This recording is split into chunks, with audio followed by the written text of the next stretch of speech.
c'était important, vous me disiez aussi, c'était important de ne pas avoir des journées trop découpées, de ne pas être contrainte à travailler tous les week-ends, de ne pas être contrainte à commencer tous les matins très tôt et à finir tard pour les coucher. Oui. Il y a un choix aussi possible. Oui, je pense que l'ADT a été assez à l'écoute un petit peu des contraintes de chacun.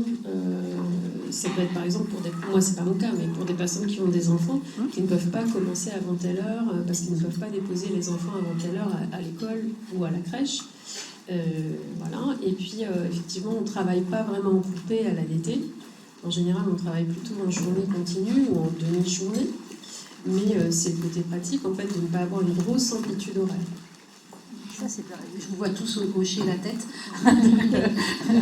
Non, mais c'est vrai que c'est le cas dans certaines structures. Hein. J'ai des amis qui travaillent ailleurs.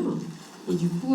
Merci de ne pas donner de nom. Non, mais bien sûr. Parce qu'on ne va pas se faire des nuits. Bien sûr. Non, mais ça me paraissait évident. Ouais. Mais par contre, c'est vrai que c'est compliqué. Parfois, ils travaillent en coupure. Les journées sont très, très longues.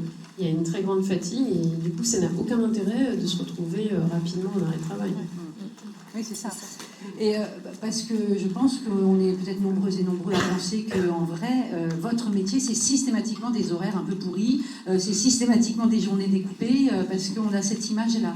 Donc là, vous nous dites, non, chez nous, c'est différent, et c'est possible que ce soit différent. Non, pas à l'ADC.